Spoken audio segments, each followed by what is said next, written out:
Big news out of Tampa today that could have implications not only for the Atlantic Division, but for the Toronto Maple Leafs specifically, both positively and negatively. We'll touch on that. We'll take a look at the back-to-back coming up this weekend against the Montreal Canadiens. So all that more coming up on today's edition of the Locked On Leafs podcast, part of Locked On Podcast Network. It's your team every day. You're Locked On Maple Leafs, your daily podcast on the Toronto Maple Leafs. Part of the Locked On Podcast Network. Your team every day.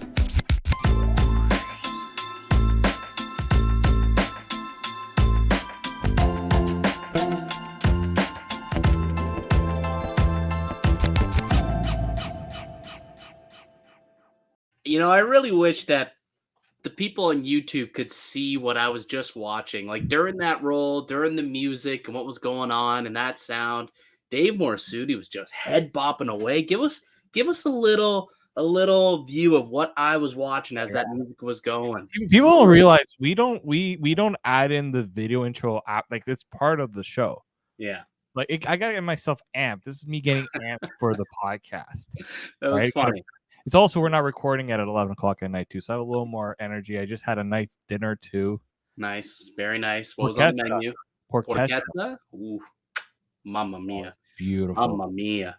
Well, welcome into the Locked On Leafs podcast. It's a daily Maple Leaf-centric podcast hosted by myself, Mike DiStefano, and my co-host, the Porchetta King himself, Dave Morassutti. It was an off day in Leafland on Thursday, but plenty news going on around the NHL. None bigger than the news out of Tampa Bay, Dave. And let's kind of start there because this has implications not only for Tampa and for the division, but also for the Toronto Maple Leafs. And we'll get to all three of those aspects throughout the course of this show. But let's start with Tampa because it's going to impact them more than any other team, obviously. If you missed the news around the NHL today, it's that Andrei Vasilevskiy underwent back surgery today, or recently, I suppose, and is expected to miss 8 to 10 weeks. So expected to miss the first 2 months of the regular season. And that's not great for Tampa. It's not great for hockey at all. Like whenever you're losing one of the league's biggest stars, the best players at the position, it's just not good for the brand. It's not good for hockey. But there is some positives, I suppose. If you're a Leaf fan, it does make the route to the division crown a little bit easier. Again, we'll talk about that in just a moment. But why don't we start off by talking about how you think this will impact the Bolts? What do you think this means for Tampa Bay this season? Well, there's a reason why they're paying Andrei Vasilevskiy as the highest paid player on the team. It's because he is their best player. He's the reason why their dynasty, call it a dynasty if you want, they've been to so many cup finals. It's because of Andrei Vasilevskiy. He's played God level, right? Like he's been one of the better goaltenders in the NHL over the last 4 or 5 years. Yeah, 5, 6. He's been the best goalie on the planet for 5, 6 years now. He's taken that crown from Carey Price, hands down. And so, like the Tampa Bay Lightning haven't really ever had to deal with a long-term injury like this. They've gone through, Nikita Kucherov. Hedman's missed some time, but it's different when it's the goalie, right? It's so different. Because they just say, we are going to pay Andrei Vasilevskiy so much money because it doesn't matter who we put in next to him because this guy is going to play 60-plus games for us. We'll kind of concede the other ones, although when Curtis McElhinney was there, they had actually a really good 1-2 punch between the two of them. So, no worries. And so, like, this is where Tampa is it starts to hurt you, right? People say, Tampa's been so good. It's like, well, yeah, because they've had the best goaltender in the league for all these years, and he covers up a lot for them, right? Like, people laud a lot about what Tampa has. When you have a really good goaltender, it covers up the holes that you have. Like, I think of even Carey Price when the Habs went on that miracle run to the Cup final. Oh, yeah. Even Florida last year with Bobrovsky. Look what happens when Bobrovsky finally turned into human again. 100%. 100%. Like I got some numbers to back that up, Dave, too. Yeah. Like you want to talk about the masking deficiencies. Despite Vasilevskiy having his highest goals against and his worst save percentage since becoming a full-time starter back in 16-17, he still had 25 goals saved above expected, which was the sixth most goals saved above expected in the NHL. If you look at this team last year, they really struggled defensively, the Tampa Bay Lightning did. We know that Victor Hedman did have a down year. Could injuries have played a role in that? Perhaps. Could perhaps the fact that they had gone to 3 straight cup finals played a role in it?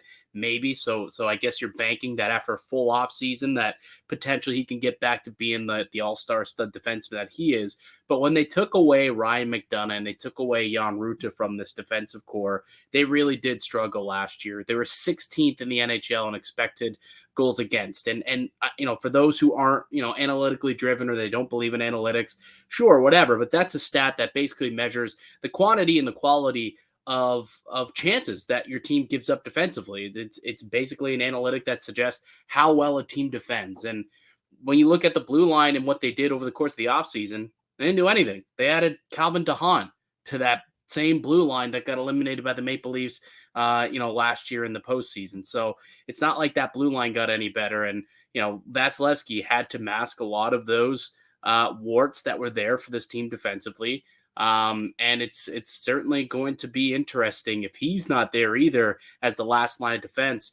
How much would this team struggle? And I guess that brings us to kind of the next talking point in this whole thing is they got to make a move, essentially, because if they don't make a move and they don't bring in a goaltender, this isn't the year that you want to be getting behind the 8 ball in this division, because you've got some teams who are gunning for you. And currently the goaltenders that are under contract for this team right now is Jonas Johansson, who's got 35 games under his belt with an .886 goals against and a 24 goals allowed above expected, with a .335 goals against throughout those 35 games. So nearly a goal allowed per game above expected. That's not good. It's not a good statistic for those wondering out there. No, not very good. And then the other player they have is a young prospect, Hugo Alnfalt, who I think is like 22 years old. He's played 1 period of NHL hockey and allowed 3 goals on 10 shots. So I don't think they look at either of those 2 players and say, we could get by the first couple of months of this season with those 2 guys. We'll be fine. No, they're definitely looking, and that team's going to be trying to acquire a goaltender over the next couple of weeks before the season starts. Got to be, right, Dave?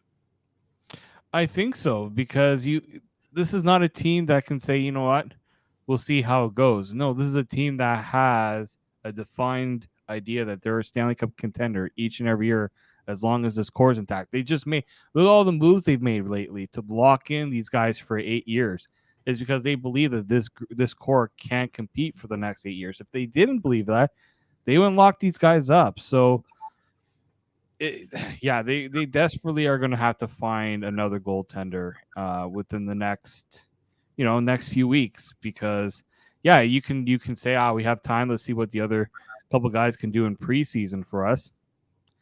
You can't take that chance, because the other thing too is you get behind the 8 ball in the Atlantic Division. Look at the reason why Boston just cruised to that Atlantic Division title. It's because they got off to such a good start that it was insurmountable odds for the Leafs or Tampa to catch them, right? We pretty much were saying, all right, November, it was Leafs or Tampa for second in the Atlantic, because Boston had it wrapped up pretty much at that point because of how good of a start that they had. So getting off to a good start in the Atlantic Division means everything. So if Tampa thinks that they're just going to be able to sneak by, especially with the Atlantic getting a lot tougher this year, I think they're going to be in for a rude awakening. Yeah, and I don't even know if there's even a goaltender that's really out there that they can get that's honestly going to make enough of a difference. Like, I was looking at the available goalies, free agent wise.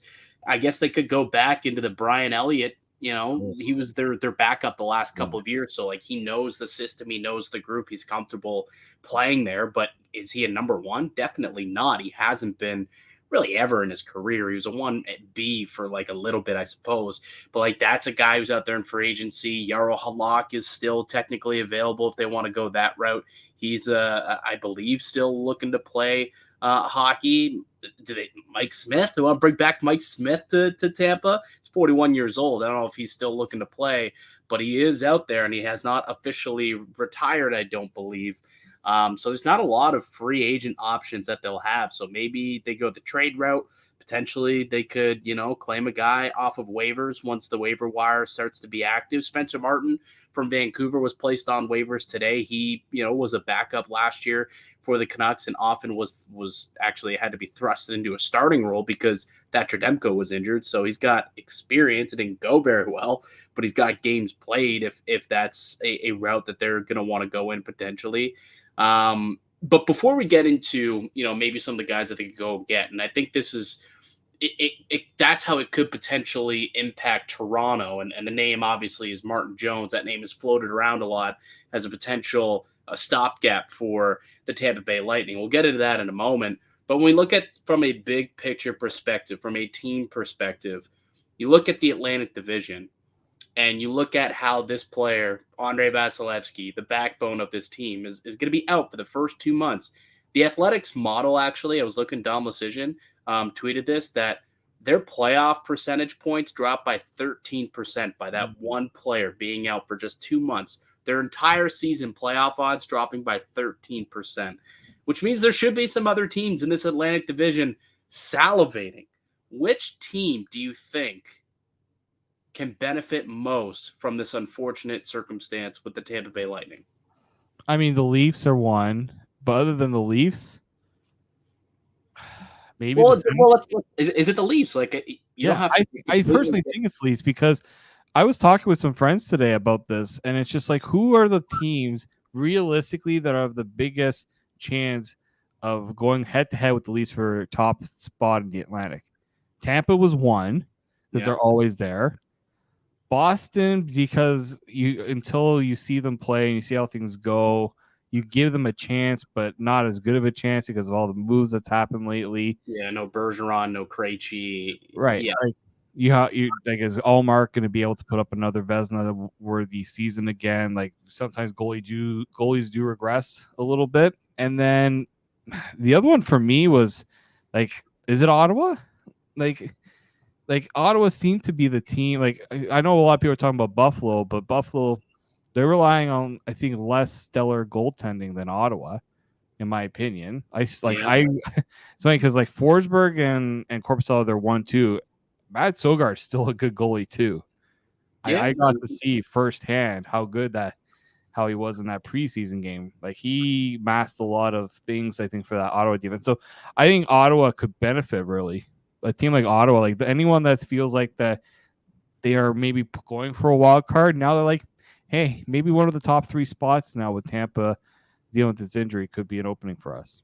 Well, if Ottawa wants to be that team that benefits from this, that capitalizes, they got to get off to a good start, which is something that I think 3-4 years in a row, they've been a sub 500 team by Christmas, and they're basically finished by the time, the trade deadline rolls around, and they're not really in it. And they have a late surge, but it's a little too late because of their poor start. So if they are going to capitalize and be that team that can benefit and maybe pick up that third position in the Atlantic or potentially get a wild card spot, they're going to have to pick up points at a time where Tampa's probably not going to pick up a whole lot of points early on in the season. So you're right. That's a team that definitely could benefit. I think Buffalo is right there. I know you say that the goaltending situation there isn't as good as it is in Ottawa.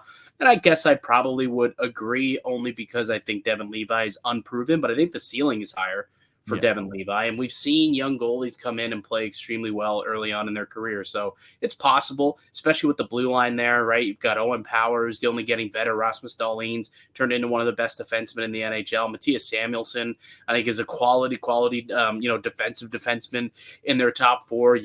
Henry Jokiharju, we saw, scored a goal last night against, the Leafs. So I think they've got a pretty good blue line too that can help kind of shelter that team. And Donnie Granato has, some players who are willing to also back check. So that could help the goaltending situation in Buffalo. So I think they're probably the team that would benefit in terms of a playoff spot opening up a little bit more, or maybe now more likely for a playoff spot to open up. But I think your we got to look at the Maple Leafs as the team that probably has the most to gain, because this really does now give them a pretty clear path to the division crown, doesn't it? I think so. As long as Boston doesn't, for some reason, pull a good start out of their rears as they found in past years. Have you seen what their center depth is this year? It's terrible. Like it's not Zacha, Boston. it's Pavel Zacha, Charlie Coyle, and Morgan Geekie. Give me Matthews, Tavares, and Nylander all day long. I know, all day long. So I do think, like, if you're Sheldon Keefe right now, and if you're the Leafs, if there's no better message right now to this team to get off to a good start than right now to say, look at what this opening is going to do for us, right?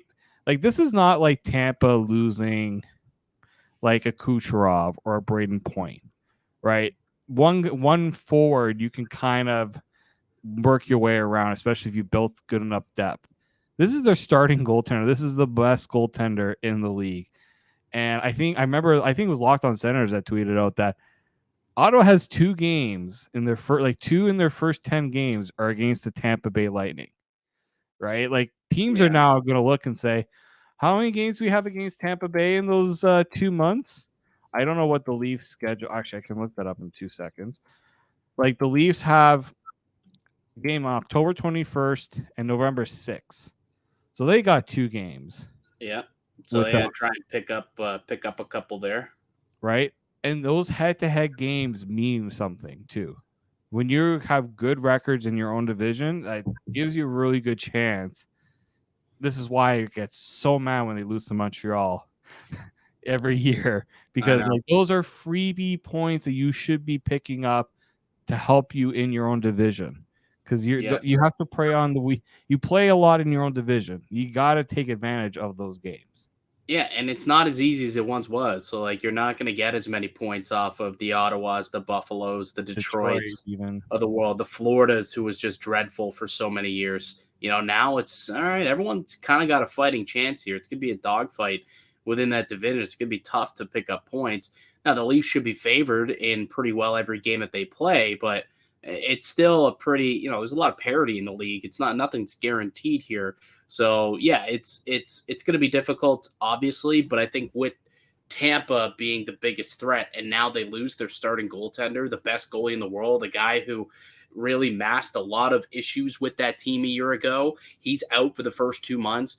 If Toronto can just pick up some points early on, get themselves a nice, comfortable lead, they really could benefit with the division crown, and then no longer having to do the 2-3 against a really good team in the Atlantic, in the Atlantic. Potentially they win the division, and then they have to face the 8th seed or the 7th seed with the wild card, and maybe it's a team from across the aisle, or it's one of those teams that just sneak in, and then all of a sudden they got a pretty favorable first round matchup. So we'll see. If this does come to fruition, because we also thought last year Boston, with them missing McAvoy and missing Grzelcyk and missing Marchand early in the season, that they were going to falter, and they turned out to have the greatest season statistically in NHL history. I don't think that's going to occur, but we'll see what ends up happening. There is one thing, though, that I think will kind of negatively impact, or has a chance to negatively impact the Maple Leafs when it comes to the situation in Tampa Bay. We'll chat about that on the other side. We're also going to preview tonight's game against the Montreal Canadiens. We got a back-to-back this weekend. So one group will play tonight, one group will play on Saturday. So we'll kind of chat a little bit about that also coming up on the show. But before we get into all that, let me tell you guys about DoorDash. Need your fresh groceries for the week, but don't have time to go to the store? Try grocery delivery from DoorDash. You'll get everything you want delivered when you need it, right to your door. You've trusted DoorDash to deliver your restaurant favorites, and now you get grocery delivery that actually delivers. With thousands of grocery stores to choose from, you'll find the best in your neighborhood and boost your local economy with each and every order. Want even more value? You can save on all of your groceries and restaurant favorites with a $0 delivery fee on all eligible orders with a Dash Pass membership. Get 50% off of your first DoorDash order, up to a $20 value when you use the code LOCKED at checkout. Limited time offer, terms apply. That's 50% off up to a $20 with no minimum subtotal when 0 delivery fees with your first order when you download the DoorDash app in the App Store and enter the code LOCKED. Don't forget, that's code LOCKED for 50% off your first order with DoorDash.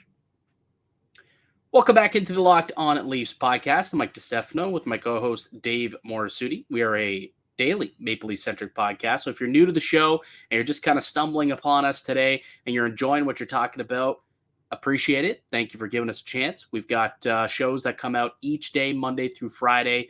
We'll be providing day-to-day in-depth coverage of the Maple Leafs all season long. So make sure you're subscribed wherever you get your podcast from, whichever streaming service you use. Also, find us up on YouTube and smash that like button, hit subscribe. Also on the show and give us your thoughts on what this Vasilevskiy injury could mean for the Maple Leafs. And could mean for the Atlantic Division. So we talked about the positives of what this could mean for the Maple Leafs and a nice, clear path to a division crown potentially.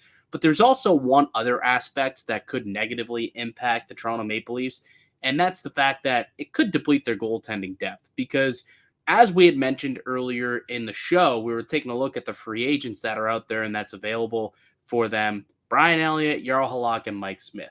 And yeah.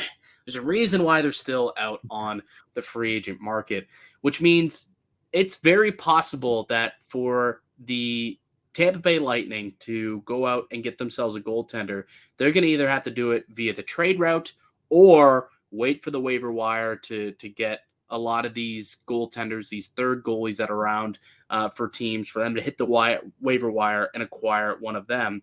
And one of those guys who is expected to hit the wire at some point, who the Leafs were hoping that they could get through to the minors, is Martin Jones. And, he is someone who has been a starter at, points in his career and was a starter for time, last year also. So there's a possibility that this injury, although it's good in a way for the Maple Leafs, could deplete their goalie depth, because I think he'd be a strong option for the Tampa Bay Lightning if they're looking around and kind of keeping an eye on some goaltenders around the league. Yeah, even before the injury to Vasilevskiy, we were saying that it's unlikely you see someone like Martin Jones pass through waivers, because what teams value most at that goaltending position is experience. Mm-hmm. That's why Curtis McElhinney got picked up when the Leafs decided to take him over Garrett Sparks, right? And it worked out for Tampa when they did that. So for the Leafs, this is something that the only thing the Leafs can hope for is if they put Martin Jones on waivers, whatever team puts in a claim has to have a better waiver priority than the Tampa Bay Lightning. Like, you're hoping that it's a team that needs. I'm trying to think, even if he gets, I think it's more so a detriment, just the fact that it depletes the Leafs goaltending depth than it does benefit Tampa. Like, I don't think the Leafs should be worried about Martin Jones becoming the goaltender and being a boogeyman for the Maple Leafs. I don't think that's a worry. So a team claiming them in front of Tampa Bay doesn't really matter. I think it's more so just that if an injury occurs to one of Samsonov or Joe Wall, or Joseph Wall just doesn't really have it, and he pulls a Gary Sparks and turns out, maybe he's not very good. You never know what could happen. Nice of you to put that into the air, huh, Mike? Well, I'm just saying it's possible, right? And in that case, the Leafs, they signed him for a reason, to have a third goaltender with some experience who they would feel comfortable playing should these situations arise. I think an injury is more likely to happen at some point to one of these two goalies anyways than for one of them to suck. It's been the Leafs curse for the last few years. They've not had a goalie injury in a season. Right. And now you look after Jones, there's really nothing there after him. What are you going to bring up? Dennis Hildeby, who's never played a game? Keith Petruzzelli? Who's going to go in and play NHL minutes if one of those two goaltenders goes down to injury and Jones gets plucked off waivers? Who's in the system to come up and be the number two for the Maple Leafs, right? So that's where I believe it could come back and it could hurt them a little bit. But I think ultimately the pros outweigh the cons in that aspect. But still, it could have some impact there with the Leafs goaltending depth. And that's why they went and got Martin Jones in the first place. Like Yeah, they exactly. wanted to make for kind of twofold to tell Joseph Woll, like, you got to earn this backup role. We're not just going to hand it to you. But also, injuries happen in camp, right? You have to prepare yourself for that. So, the Leafs at times, yeah, they had Jones and they had Murray last year, but we were talking about who's the third. Who's the third guy? They've tried to get the third guy to pass through waivers. Almost every single time they would get claimed off of waivers. This is where you have to now rely on hopefully you get your development system to get these other guys who are waiver eligible. You don't have to constantly put a guy on waivers to make this a little bit of an easier decision. Did I hear this right, that Curtis McElhinney is joining the front office to do some work with the Leafs goaltending? I was hearing rumblings that he was around in St. Thomas. Sheldon Keefe was asked about it, and he's like, well, he's around. Let's just say that if he does come to the organization, we know exactly what he's going to be working on, and it's goaltending. But Yeah. there wasn't anything officially done. But like, it's clear, like the Leafs, one of the first things they did with Brad recently was they redid their whole goaltending development department because Well, they did that last year, Yeah. right? Where they brought in who did they bring in? The former Canucks one, right? Yeah, it wasn't Danny Sabrin. It was the other guy who for some reason I'm blanking on his name. Chris Sanford. That's it, Curtis Sanford. Thank you. Yeah, they brought in Curtis Sanford, and then they completely revamped and they turned it into a goaltending department. So yeah, it would make sense if they're looking to expand it by bringing in a guy like Curtis McElhinney, who is familiar with the organization and also familiar with how the game is played currently, considering he's been in the NHL in the last couple of seasons as the game's evolved since Curtis Sanford even left retired from his playing days. But I'm hoping that is not the case. Obviously, I hope Martin Jones can remain with the Maple Leafs. There are some other options. Like I was taking a peek to see if there are some other guys potentially who could be picked up via waivers. Like Alex Lyon, I believe, is going to end up getting waived. If not Lyon, then there's some trade options. Like James Reimer is a guy who, you could trust to start. He's a veteran who's been a 1A, 1B-ish, at times in his career. Kevin Lankinen has started a bunch of games in his career. Dan Vladar would be an interesting trade option too, because Calgary's in a situation where they got Markstrom locked in as their number one, but they also got this kid, Dustin Wolf, who I was actually reading a piece earlier today, and there's a transcript, and apparently, Craig Conroy, the new GM, is really pleased with what Dustin Wolf has been able to do. He's become one of the top goaltending prospects in all of hockey.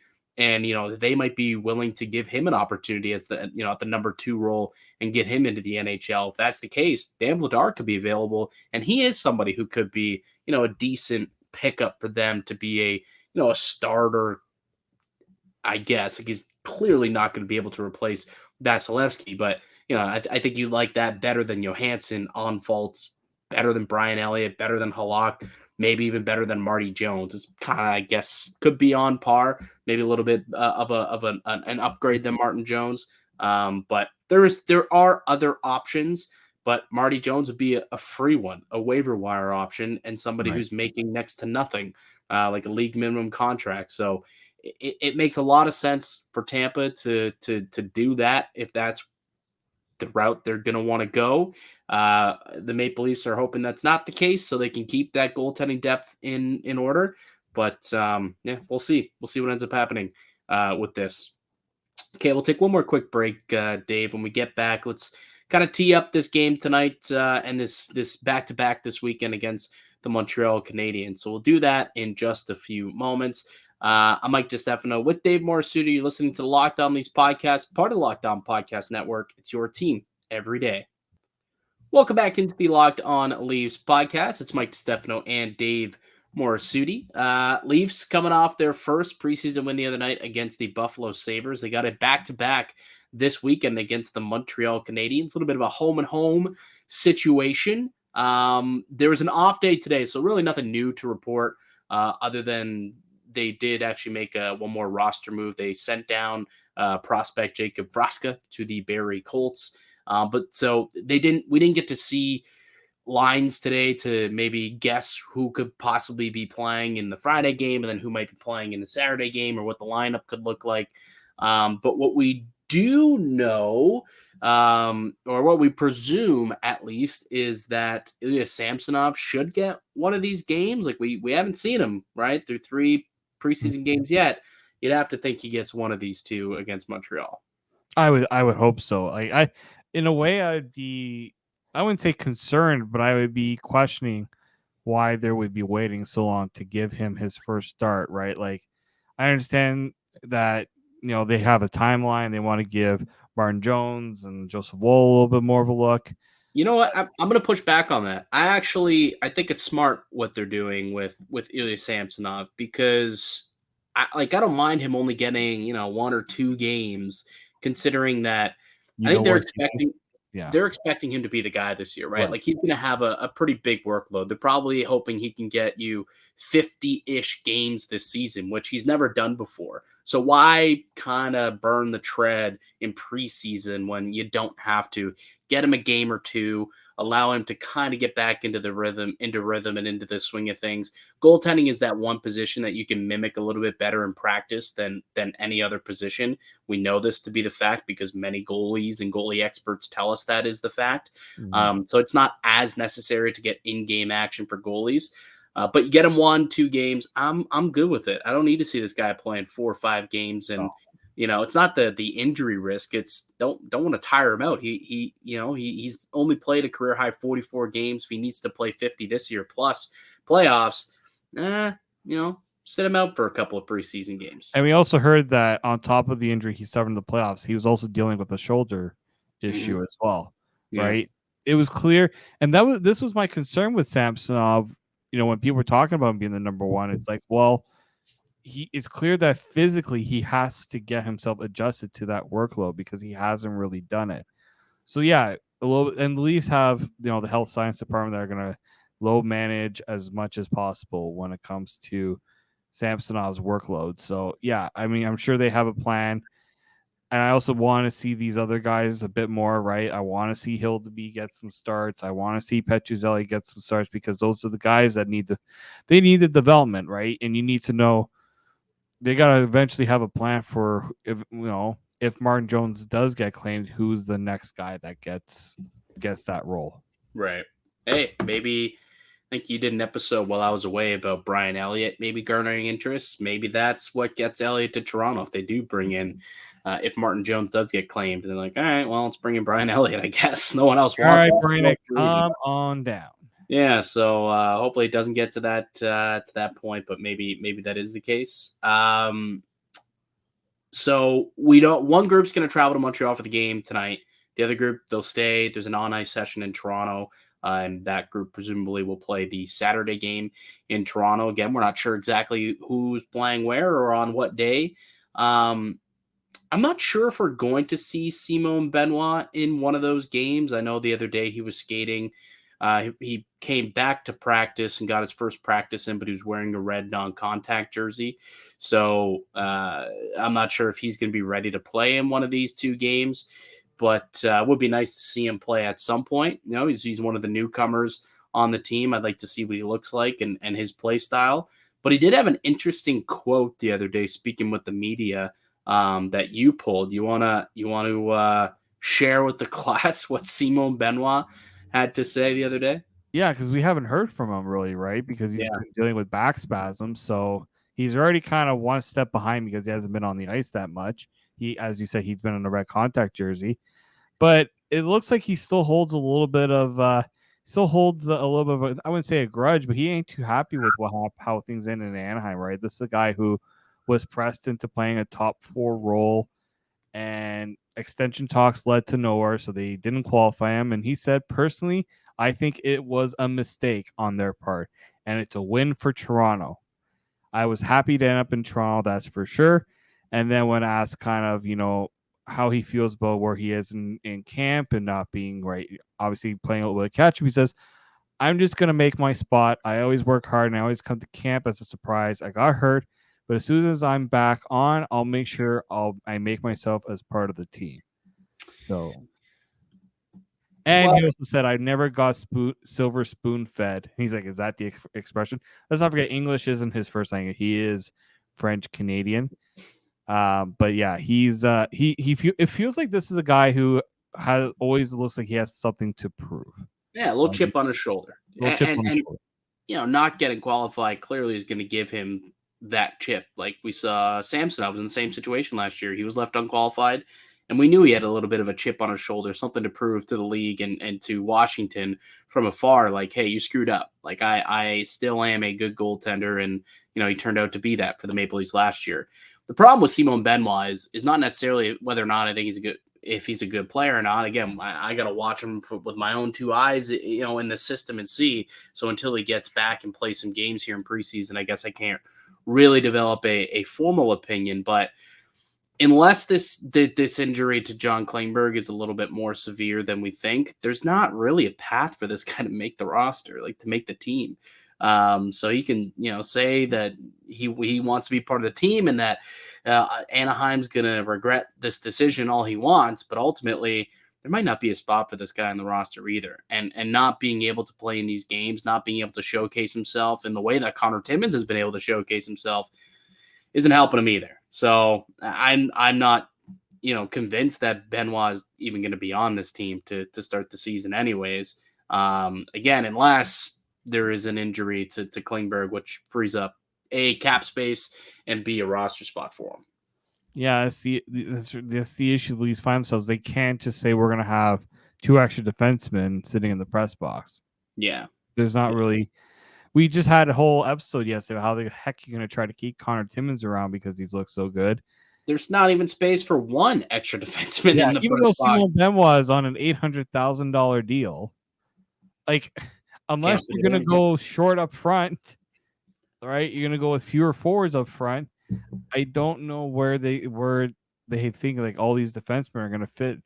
Only other thing is if, again, an injury, right? We talk about really an injury is the only thing that seems to want to open up opportunities as like the easiest way to do it. Yeah.